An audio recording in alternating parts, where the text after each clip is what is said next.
윤석열 대통령 탄핵. 윤석열 대통령 탄핵. 깜짝 놀랐습니다. 이런 말이 정치권에서 나왔습니다. 저희 더불어민주당이 아니고요. 국민의힘에서 나왔습니다.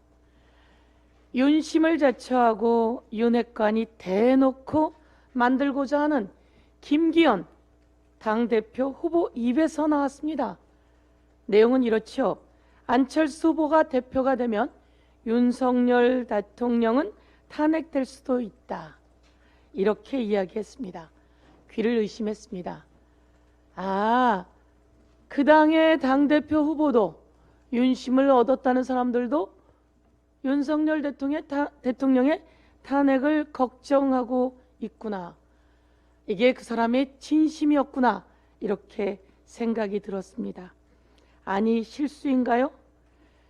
끊임없는 대통령의 실수, 그리고 검찰을 이용한 장모와 부인 방어, 그리고 국방, 외교, 경제 참사로 이어지면서 민심의 쓰나미가 대통령실을 뒤엎을 수 있다라고 하는 걱정을 김기현 국힘 당대표가 했다는 것에 대해서 다시 한번 말씀드리겠습니다.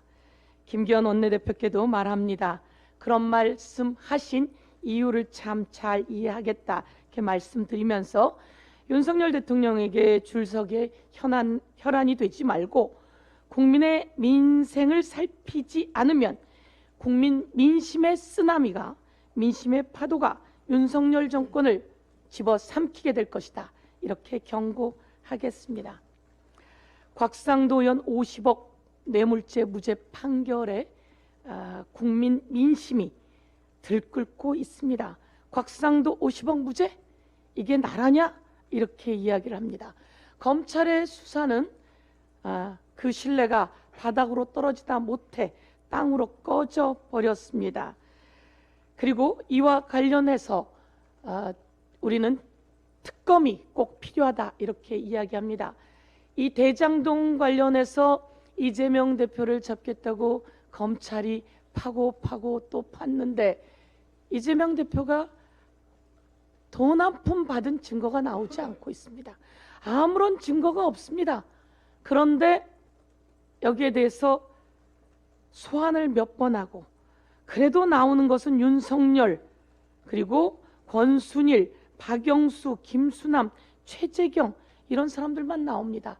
이와 관련해서 철저히 특검해야 된다 말씀드리겠습니다. 김건희 여사 주가 조작 관련해서요. 대통령실이 나섰더라고요. 대통령실이 관계가 없는 게 밝혀졌어요. 이렇게 이야기하는데요. 대통령실 완전 직권남용입니다. 사적인 사람으로 있었을 때 주가 조작, 시장 교란죄에 해당되는 범죄, 그리고 판결문에서도 나와 있고 김건희 여사 이름이 37번이 나옵니다. 최은순, 김건희 여사 엄마는 27번이 나옵니다. 제가 오늘 그동안 많은 판례를 들었지만 한 번 더 판례를 확실하게 보여드리도록 하겠습니다. 통정매매라고 하는 건데요. 김건희 여사 엄마하고 김건희 여사하고 딸과 엄마가 여기에 같이 연루되어 있습니다. 엄마가 그렇게 얘기합니다. 내 거 다 팔아. 권오수 회장이 뭘 하려고 하나 봐. 주가 떨어뜨리는 그거. 이렇게 하면서 팝니다. 팔아서 62,000주를 딱 팝니다. 언제 파냐면 1시 13분 14초 이때 팝니다. 그렇게 팔고 이거를 딱 사들이는 사람이 있는데요. 1시 14분 57초 25초에 팔고 57초에 그걸 싹 사들이는 사람이 있는데요. 누굴까요, 여러분? 최은순 장모가 주식을 팔았어요. 그래서 팔았는데 그걸 누가 사들일까요? 김건희가 사들입니다. 김건희가 9만 주를 사들이게 됩니다. 그러면 엄마가 팔고 딸이 사고, 딸은 당시에 도이치모터스의 이상가로 있죠. 내부자입니다. 내부자 주가 조작은 형량이 훨씬 세다는 거 알고 계시죠, 여러분? 이 내용이 재판에서 나왔습니다. 그런데 말입니다.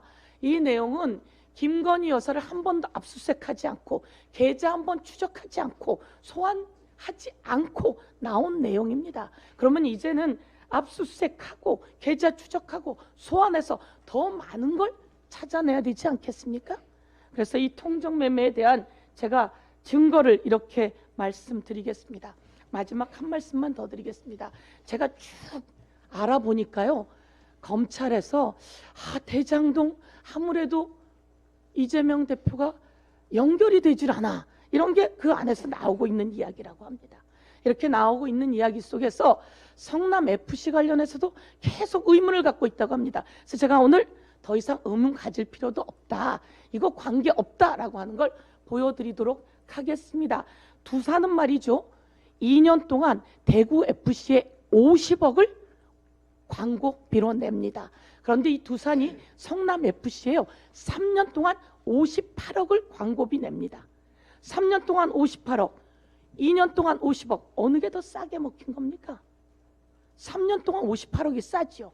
그럼 이게 광고비입니다. 후원이 아니라고 계속 얘기했더니 이제는 후원이라고 쓰지는 않습니다. 제가 광고 한 번 더 띄우겠습니다. 지난번에 제가 보여드렸는데요, 요거 보면요, 두산이 50억 내고 광고 장사 참 잘했습니다. 모든 면에 두산이 쫙 써 있습니다. 50억 내고 이 정도 광고했으면 좋은 장사한 거 아닙니까? 이 장사만 한 게 아니고요, 뒤에 또 있죠. 여기도 또 두산 또 있습니다. 하나 더 보여드릴게요. 이게 성남FC입니다. 여기 성남 이렇게 써 있는데요, 여기 이 선수 유니폼에 두산 써 있습니다. 이러면 광고비 사실 더 내야 되는 거 아닙니까? 이 선수만이 아닙니다. 또 다른 선수도, 여기도 있군요. 여기 또 다른 유니폼이에요. 여기도 성남 써 있는데 두산 있습니다. 이렇게 광고를 많이 했으면 광고비, 이게 무슨 뇌물, 후원, 뭐 이게 무슨 상관입니까? 제가 여기서 마지막 한 가지만 더 들도록 하겠습니다. 성남에요, 여러분 지역구에 땅이 아주 나빠요. 그럼 이 땅 제대로 바꿔야 되지 않겠습니까?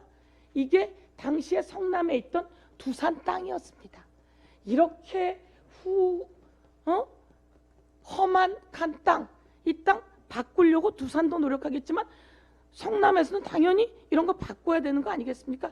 바꿔서 얘가 어떻게 바뀌었냐면 이렇게 바뀝니다. 이렇게 바뀌어서 누가 좋으냐? 이 땅 바뀌어서 성남이 좋아졌습니다. 세금이 더 늘어났습니다. 그리고 주변에 사람들이 취업이 됩니다. 그리고 주변에 상권이 살아납니다. 그러면 이것 관련해 가지고 성남FC 광고는 광고대로, 아니 여기에 있으면 당연히 성남에 있는 곳에다 광고하고 여기 또 대구에다가도 광고했어요. 이런데 다시 한번 그래서 제가 검찰 여러분에게도 말씀드립니다. 여러분 요거 정확하게 좌고우면 하실 필요도 없고, 요거 특별히 뭐 기소할 만한 내용 아니면 그런 내용 아니다라고 말씀드리겠습니다. 이상입니다.